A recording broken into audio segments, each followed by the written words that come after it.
let's go to Senator Hoeven. Thank you, Madam Chair. And Administrator, thanks for being here today. Appreciate having you. Both NERC and FERC have expressed concerns about grid reliability for our electric grid nationwide. And the reason, as you know, is very simply because we're losing base load on the grid, and we have more and more variable sources of energy. And one of the big reasons we're losing that base load is because of the regulatory blizzard that's been put in place by the Biden administration that is forcing coal plants to close down with no benefit to the environment. We continue to move forward in our state with the latest, greatest technological innovations to address SOx, NOx, mercury, CO2, you name it, right?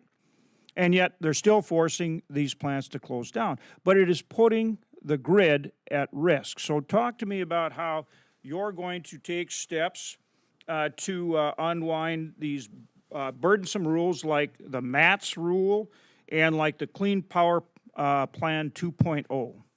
Senator, we believe at EPA we can choose to both protect the environment and grow the economy. It's not a binary choice where we have to pick one or the other. Over the course of the last couple years of the Biden EPA, there were a lot of regulations that came out, many of which seeking to strangulate entire industries, to put, for example, the coal sector completely out. Well, these are jobs. For many states, this is how they are powering their lives. This is an important engine of their economy. On March 12th, EPA announced many different regulatory actions, including a reconsideration of that Biden-era MATS rule, including what's called Clean Power Plan 2.0, as you referenced, and other rules as well. Now, some people like to post some photograph, of the 60s and 70s and say that if we get rid of some regulation from 2024, this is what the water is going to look like. This is what the air is going to be like. We're talking about regulations from the last year or two. And we're going to go through a reconsideration. We're going to follow the Administrative Procedures Act. There's going to be a public comment period. And while I can't prejudge outcomes now, at the end of the process, when I'm supposed to, we'll make a decision on what the future should look like on each individual regulation, Senator. Right.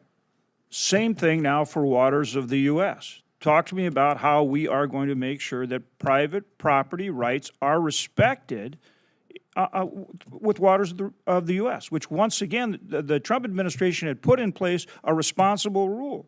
The Supreme Court in Sacket has very clear, simple, prescriptive language as to what should be a water of the U.S. EPA seeks to follow the Supreme Court in Sacket and to make sure that there is a simple, durable rule that can withstand the test of time, that would allow any farmer or rancher, landowner, anywhere in America or state, like Alaska and others, they will know whether or not water that is on land is a water of the U.S. or not. And what's very important to point out is that just because a water might not be a water of the U.S.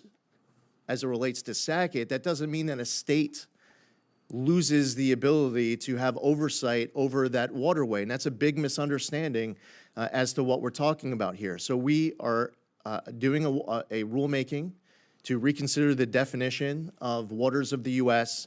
to get the definition for EPA in line with the Sacket decision of the United States Supreme Court. We do not want any of your landowners to have to go pay an attorney or a consultant to tell them whether or not a water on their property is a water of the U.S. I want every one of your ranchers and landowners to know whether or not there's a water of the U.S. on their property. We owe it to them. And we should look at a map of the United States that has one definition that is being followed in all 50 states. We shouldn't have different definitions depending on what state we are in. And no matter what happens in presidential elections of the future, if we do this right and we come up with a simple definition that follows the Supreme Court decision in Sacket, the definition that we come up with now should be one that withstands the test of time.